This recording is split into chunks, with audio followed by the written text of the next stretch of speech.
Et donc, qu'est-ce que le royaume? C'est ce que nous établissons partout où nous arrivons. Nous venons établir le royaume. Et si tu étudies ta Bible, il y a 4 choses qui constituent le royaume de Dieu. 4 choses. Chaque ministre doit être suffisamment fortifié pour l'établir. Si tu ne peux pas établir ces 4 choses, tu ne fais pas partie des agents ou des agences de Dieu. Ou tu ne fais pas partie de l'armée de Dieu. Tu deviens un ministre le jour où tu peux établir le royaume de Dieu. Et les 4 choses qui définissent le royaume de Dieu sont numéro 1, sa vie. Numéro 2, sa volonté. Numéro 3, sa sagesse. Et numéro 4, son autorité. Si ces 4 choses ne coulent pas de toi, ce que tu fais peut avoir un autre nom. Ce n'est pas du ministère. Chaque ministre, quand il apparaît, il peut transmettre la vie de Dieu. Jésus parlait dans Jean chapitre 3. Si tu lis à partir du verset 3, il a dit « Si un homme n'est pas né de nouveau, il ne peut percevoir le royaume de Dieu. » Cela signifie que le royaume de Dieu est le règne de sa vie. Si la vie de Dieu n'est pas là, les gens ne sont pas amenés dans le royaume. Donc si tu dis que tu es un ministre de Dieu, la façon dont tu établis le royaume de Dieu est que tu apportes la vie de Dieu. C'est pourquoi quand tu étudies sur Jésus, tout ce qu'il faisait était à propos de la vie. Dans Jean 6, 63, il a dit les mots que je parle, même les mots, il a dit qu'ils sont esprit et qu'ils sont vie. Parce que la façon dont cela fonctionne est que la vie vient à toi pour t'amener dans la classe de Dieu. La vie vient à toi pour t'amener dans la famille de Dieu. Si tu n'as pas la vie de Dieu, tu ne peux pas faire partie de la famille de Dieu. Si tu n'as pas la vie de Dieu, tu ne peux pas faire partie du royaume de Dieu, parce que c'est la vie qui détermine la structure d'habitation. Donc chaque fois que nous apportons le ministère, nous apportons la vie, afin que nous puissions introduire les gens dans la famille de Dieu. Nous pouvons introduire les gens dans le royaume de Dieu. Imagine cette réunion avec toute la publicité que nous avons mise en place. Pourquoi les chiens ne sont-ils pas venus ici? Pourquoi les chèvres ne sont-elles pas venues ici? Nous n'avons pas écrit sur le flyer pour les hommes. Pourquoi ce sont seulement les hommes qui sont venus? Parce que l'activité, seulement ceux qui ont la vie humaine pouvaient interagir avec elle. Parce que la vie humaine est ce qui alimente ton cerveau. C'est ce qui alimente ton intellect. Un chien peut voir le flyer, le piétiner et s'en aller. En fait, tu peux donner de la nourriture à un chien sur le flyer, le chien mangera et s'en ira. Il n'a pas l'intellect pour comprendre ce qui est écrit là, donc il ne peut pas participer. C'est pourquoi chaque fois que Dieu veut introduire son royaume, la première chose qu'il fait est qu'il apporte sa vie, afin que cette vie t'anime, t'amène à la classe de Dieu pour que tu puisses fonctionner avec Dieu. Et donc si nous n'apportons pas la vie de Dieu aux gens, nous n'apportons pas le royaume de Dieu aux gens. Quand cette vie entre dans les gens, ils sont nés de nouveau. Et ils ne sont pas juste nés de nouveau. Cette vie devient le gouvernement qui les régule. Paul a dit dans Romains chapitre 7, si tu lis du verset 20 à 25 et Romains chapitre 8 verset 1, Paul te montrera que la raison pour laquelle il est devenu partie du royaume de Dieu était à cause de sa vie. Parce que Paul vous a dit que dans son œuvre, il a trouvé que 3 lois contrôlent l'humain. La loi numéro 1 est la loi des membres ou ce qu'il a appelé la loi du péché et de la mort. Il a dit qu'il y a une loi qui est en moi, quand je veux faire le bien, je ne peux pas parce que cette loi me fait le mal. Il l'appelle le péché qui est dans son corps. Et il a dit que la deuxième loi est la loi de l'esprit ou la loi du Seigneur. Il a dit que cette loi met un désir en moi de vouloir servir Dieu. Donc il y avait la loi de la mort et il y avait la loi du Seigneur ou la loi de l'esprit. Même s'il voulait faire la volonté de Dieu, il ne pouvait pas. Jusqu'à ce qu'il aille à Romains 8, il a maintenant apporté la 3e loi, qui est la loi de l'esprit de vie qui est en Christ Jésus. Il a dit au moment où cette loi est venue, elle a détruit la loi du péché et de la mort. Donc je pouvais maintenant fonctionner dans le royaume de Dieu. Donc quand nous apportons le ministère aux gens, nous devons apporter le royaume et nous apportons le royaume à la ressemblance de la vie de Dieu. C'est pourquoi un ministre qui n'apporte pas la vie n'est pas un ministre. Et comment apportes-tu la vie? Tu apportes la vie à travers l'évangile. Cette génération de prêcher sur tes exploits est une blague. Cette génération d'utiliser des paraboles pour parler de ton problème avec ton voisin, nous jouons. Les gens se rassemblent et tu parles de ton trauma et tu appelles ça un réma. Tu penses que ce que beaucoup de gens prêchent est un message. Ce sont nos compétitions que nous vocalisons. Donc non, non, s'il te plaît, assieds-toi. Donc, parce qu'un ami voulait te montrer qu'il est grand et tu le primes, tu viens maintenant, tu parles de l'élévation. Comment Dieu t'a élevé? Qu'est-ce que l'élévation? C'est ta compétition avec ton ami que tu prêches. Même si tu cites 100 écritures, ce n'est pas un message, ce n'est pas l'évangile.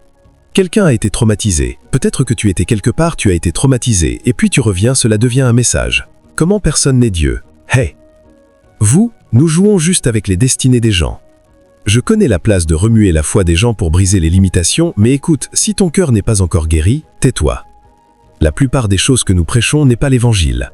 Quelqu'un est ambitieux, il utilise la chair pour avancer son ambition. Si tu n'as pas obtenu une maison, si tu n'as pas obtenu une voiture, que fait Dieu alors? Aujourd'hui, tu obtiendras une voiture, qu'est-ce que c'est? Quand le sous-produit est devenu le message. Il dit « Cherche d'abord le royaume, toutes ces choses te seront ajoutées ».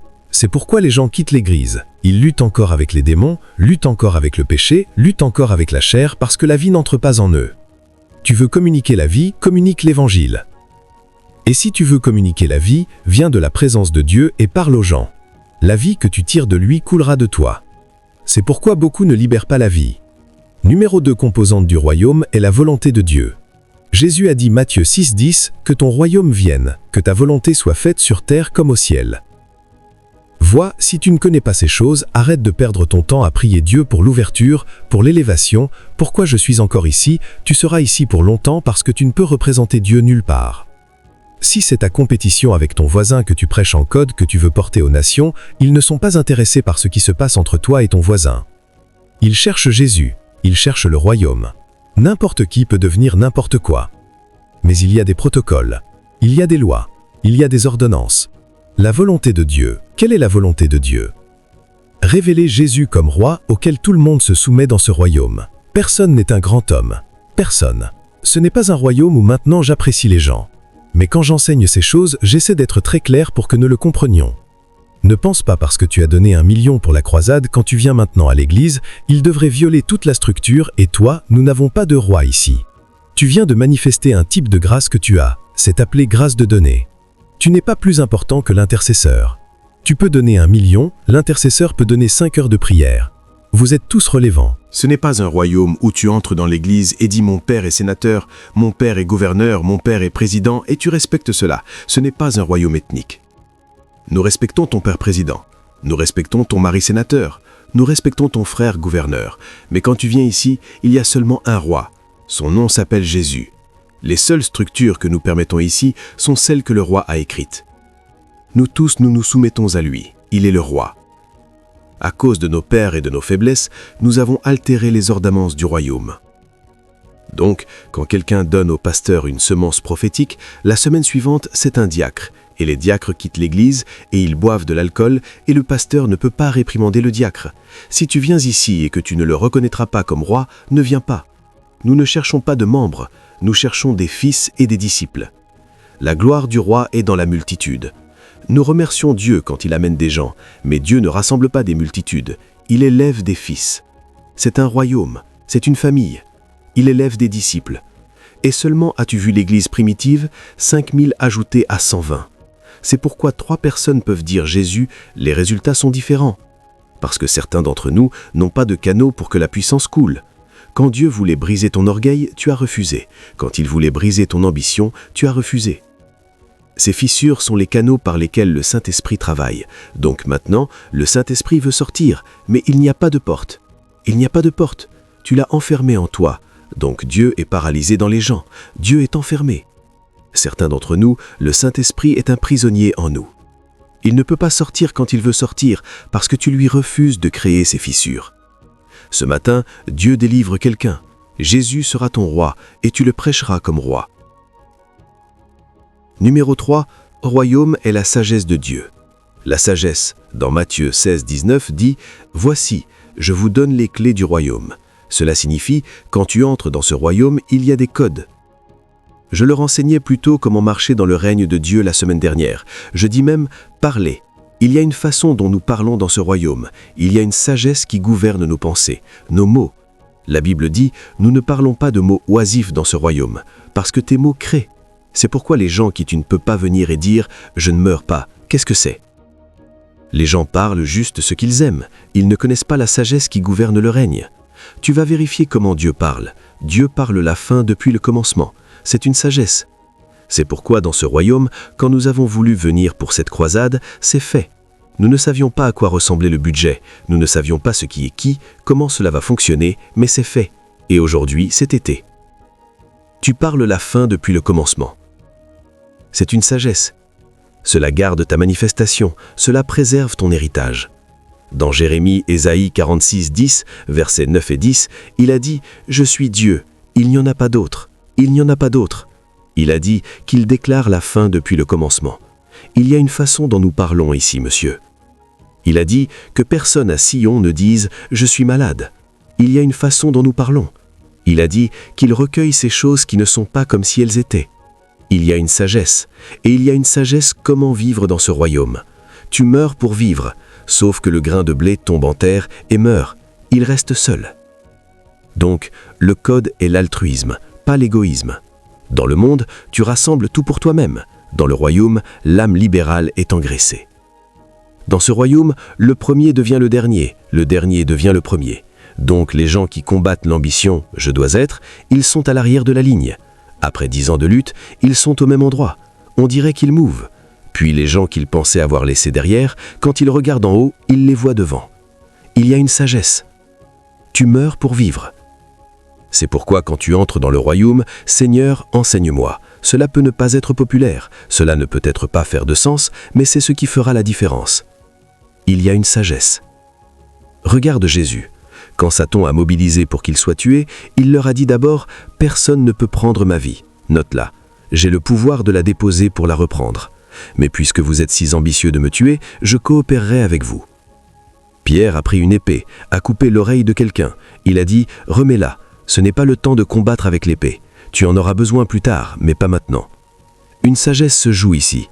Si je veux, j'appellerai des légions d'anges maintenant, mais souffre que cela soit ainsi pour l'instant. Et ils l'ont arrêté, ils l'ont cloué à la croix. Ils pensaient que la croix le tenait, il tenait la croix. Quand il est allé au tombeau, après 3 jours, il est sorti. Il réalise maintenant qu'ils ne l'ont pas tué. Il a déposé sa vie. Mais la Bible a dit, si les princes de ce monde avaient su, ils n'auraient pas crucifié. C'est pourquoi tu es là. Dieu t'a envoyé quelque part pour servir. Ils te haïssent. Tu pries, « Seigneur, pourquoi me haïssent-ils autant ?» Dieu se tait. Pourquoi? Ce n'est pas important. J'utilise cette opportunité pour traiter ton orgueil, parce que ton orgueil corrompra ta manifestation. Tu vas à un endroit, tu es évidemment meilleur que tout le monde, ils te disent « Reste à l'arrière » et tu te demandes ce qui se passe. Qu'ai-je fait? Tu combats, tu rapportes à tout le monde pour qu'ils corrigent l'erreur et te mettent à l'avant. Chaque ministre doit être capable d'incarner et aussi d'enseigner la sagesse de Dieu. Et enfin, le royaume est à propos de l'autorité de Dieu.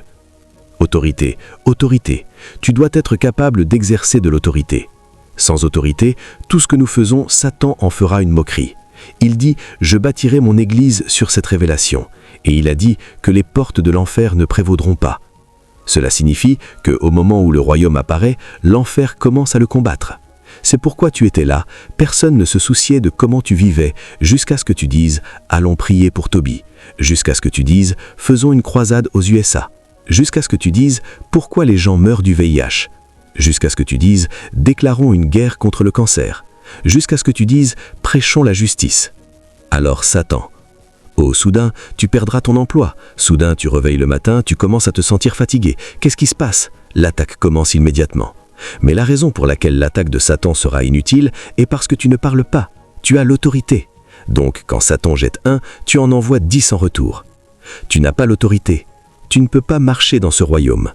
Luc 11, 20 dit « Si par le doigt de Dieu je chasse les démons, cela signifie que le royaume de Dieu est avec vous. » Donc, le royaume de Dieu fonctionne où il y a de l'autorité. S'il n'y a pas d'autorité, il n'y a pas de royaume. Jésus a dit « Je vous donne les clés du royaume ». Le royaume de Dieu fonctionne où la sagesse de Dieu fonctionne. Jésus a dit « Si un homme n'est pas né de nouveau, il ne peut pas voir le royaume ». Donc, le royaume de Dieu fonctionne où la vie de Dieu fonctionne. Et Jésus a dit « Que ton royaume vienne, que ta volonté soit faite sur la terre comme au ciel ». Le royaume de Dieu fonctionne où la volonté de Dieu est faite. Chaque ministre doit être capable d'établir le royaume. L'autorité est critique. Tu dois l'avoir. Tu dois l'avoir. Tu es né dans l'autorité et tu es né pour marcher dans l'autorité. Dans Jean 1, 12, il a dit « À tous ceux qui croient, à eux il a donné l'autorité de devenir les fils de Dieu. » Donc, il a pris l'autorité pour entrer dans le royaume. Et donc, tu vivras dans le royaume par l'autorité. Et il y a 3 choses de base qui font qu'un ministre marche dans l'autorité. Numéro 1, tu dois avoir ton identité en Christ. Si tu ne connais pas ton identité en Christ, tu perdras ton autorité, parce que l'autorité est pour les fils. Donc, tu dois savoir que tu es un fils pour pouvoir marcher dans l'autorité. Si tu ne sais pas qui tu es en Christ, Satan fera un désordre de toi. Chaque jour, je me réveille, je sais que je suis un fils de Dieu. Et parce que je suis un fils de Dieu, je porte le gouvernement. Ce n'est pas un titre, c'est une responsabilité et un rang. Parce que, pour nous, un enfant est né. Pour nous, un fils est donné. Le gouvernement est sur son épaule. Donc, partout où je vais, je sais que je viens avec le gouvernement du ciel. Je sais que je ne suis pas seul. Crois-moi, je ne suis pas seul. Je suis venu avec le gouvernement du ciel. Tu peux ne pas le croire, tu peux ne pas le voir, mais je le sais. Et tous les démons savent qu'un prince est venu. Je suis une âme, et ce n'est pas parce que je suis appelé un apôtre, c'est parce que je sais ce que l'autorité requiert. Tout le monde qui marche dans l'autorité doit connaître son identité comme un fils, et pas juste comme un fils, comme un ambassadeur. Paul a dit « Maintenant, sommes-nous les ambassadeurs de Christ ?» Donc, quand je suis apparu ici, je suis venu avec le royaume de Dieu. Les ambassadeurs demandent-ils de la nourriture? Non, monsieur. Les ambassadeurs demandent-ils de la protection? Non, monsieur. Les ambassadeurs ne le font pas. Il y a des lois bilatérales. Tu les touches, tu as déclaré la guerre. Tu penses que je blague? Va à Abuja et attaque l'ambassade américaine. Tu sauras maintenant que bien que c'est à Abuja, ce n'est pas à Abuja. Partout où je marche, ici est le ciel partout. Tu es celui qui pense que je suis à Uko avec toi. Je ne suis pas à Uko avec toi. Je marche dans le ciel au ciel. Au ciel, je suis un ambassadeur. Il y a une couverture diplomatique sur ma vie. Vois, quand nous venions ici, même Satan sait qu'il ne peut pas nous intercepter, parce que quand nous avons été envoyés, des anges ont été mobilisés. Qui envoie un ambassadeur sans sécurité? Même le Nigeria, la façon dont ce pays est maintenant, nos ambassadeurs ont l'immunité partout où ils sont au Nigeria. Est-ce le ciel l'ambassadeur du ciel? Quand je n'avais pas ces révélations, je voyageais, et quand j'adressais contre des esprits, ils revenaient pour moi. Je suis allé quelque part pour prêcher, j'ai adressé contre un esprit. Quand j'allais retourner, ils m'ont presque tué sur la route. Mon pneu a explosé, nous l'avons remplacé. Le même pneu a explosé. J'ai dû bluguer pour la miséricorde, et Dieu a apporté la miséricorde parce que j'étais un bébé. Mais maintenant, nous ne prions pas pour la protection. Non, non, non. Il y a une conscience ambassadeur. Nous ne prions pas pour les provisions. Non, nous ne le faisons pas. Vois cette réunion pour laquelle nous venons, les gens me rencontreront. Je veux donner 1 million pour la croisade à Uko. Les gens me rencontreront, je veux gérer l'allogement. Je veux régler ceci et cela. Tu sais, cela montre même les réunions que je n'organise pas. Quand les gens m'invitent, les gens rencontrent l'hôte de croisade et disent « Comment pouvons-nous participer ? Nous voulons payer pour l'hôtel. Nous voulons faire ceci et cela. » Les gens paient des choses. Je ne prie pas pour comment y aller. J'ai été envoyé. Quand Dieu a dit « Va », c'était assez. Il a dit aux apôtres, quand je vous dis d'aller dans la ville, sans bourse, sans sandales, sans sac, il a dit « Avez-vous manqué de quelque chose ?» Ils ont dit parce qu'ils étaient envoyés. Ce sont des envois diplomatiques. Je te dis, vois, quand tu marches vers l'église, quand tu te tiens dans l'église, quand tu bouges autour de la ville, tu n'es pas un homme marchand d'un point de vue patriotique, oui, mais d'un point de vue royaume, tu es plus qu'un homme. Tu es l'ambassadeur du ciel envoyé à Uko. Tu es venu représenter les intérêts de Jésus. Tu es venu établir le gouvernement de Jésus dans la ville de Uko.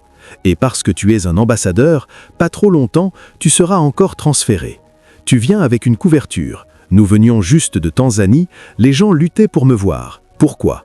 Ils avaient soit besoin de prière, ou ils voulaient me bénir. Mon assistant personnel collectait juste des choses que je n'ai pas la permission de mentionner maintenant pour ne pas déclencher la perte dans le cœur de quelqu'un, et le pasteur est venu, monsieur, et ce n'est pas moi, c'est chaque enfant de Dieu, et chaque ministre de Dieu, et tu n'es pas juste un ambassadeur, tu es un prêtre et un roi. Sais-tu ce que cela signifie? Comme prêtre, partout où tu viens, la présence de Dieu est là. Nous ne supplions pas Dieu d'apporter sa présence. Le jour où il nous a ordonnés prêtres, il nous a revêtus de sa présence. Parce que si nous ne sommes pas porteurs de sa présence, nous ne pourrions pas être... L'office du prêtre est dans la présence de Dieu. Donc si tu n'as pas la présence, tu ne peux pas être un prêtre. Mais Apocalypse 1, verset 6 dit « Il nous a lavés et fait prêtres et rois ».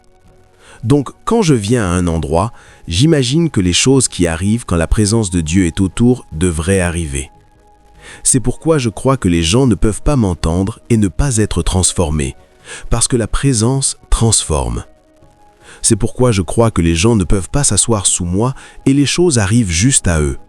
Parce que quand la présence est là, il a réprimandé les rois pour leur bien. Il a donné une loi, « Touche pas à mes oints, ne fais pas de mal à mes prophètes. » Tu es un roi. Tu es un prêtre. Comme prêtre, tu portes la présence. Bien sûr, la prière la rend plus tangible, mais inhéremment, tu l'as. Et ce n'est pas tout. Comme roi, tu as un sceptre. Ce sceptre est le nom de Jésus. Quand tu l'appelles, tu n'as pas besoin de sentir quoi que ce soit. Les choses arriveront. Vois le problème? Nous ne savons pas qui nous sommes. Donc un chrétien, un pasteur, peut venir quelque part et il est en train de marchander. Donne-moi ma part ou nous allons nous battre. Non, tu ne peux pas me donner ma part. Le ciel a préparé ma portion. Un pasteur va quelque part et il dit « Seigneur, s'il te plaît, aidez-vous » Non, je suis puissamment aidé de Dieu. Puissamment. Imagine si l'ambassadeur du Nigeria aux États-Unis appelle « S'il te plaît, donc SOS, SOS ». Les ambassadeurs ne prient pas comme cela. Merci pour l'opportunité de représenter le gouvernement ici. Nous allons bien. Nous prenons, il y a une façon dont nous parlons. C'est qui tu es. Ton identité te fait marcher dans ton autorité. Sache-le. Et puis numéro 2, ton obéissance est ta soumission. Il a dit, quand ton obéissance est complète, tu vengeras d'autres désobéissances. 2 Corinthiens 10, versets 5 et 6. Tu sais, la raison pour laquelle beaucoup d'ambassadeurs sont bloqués, ils sont devenus rebelles. Quand la commande vient du ciel, ils la violent. Donc ils se demandent pourquoi les choses ne fonctionnent pas. Ils sont devenus rebelles. Tout le monde qui travaille dans l'autorité reste sous autorité. Je suis un homme sous autorité. Par conséquent, je dis à l'un « va », ils vont. L'autorité fonctionne quand tu te soumets à l'autorité. L'autorité fonctionne quand tu es obéissant à l'autorité. Dans la nuit, prie, tu t'endors. Tu te réveilles le matin, tu dis « Oh, Jésus, salut !» La prochaine fois, c'est bien. C'est bien. Tes circonstances te le rappelleront la prochaine fois. L'obéissance simple est travail. Mais quand un missionnaire quitte son assignation primaire et devient un homme d'affaires, il y a un problème. J'étais en train de prêcher à Manchester l'autre fois et ils m'ont dit, j'étais en train de passer, ils m'ont montré une boutique. Ils ont dit, cette boutique, l'homme qui la possédait il y a 7 ans, il secouait cette ville.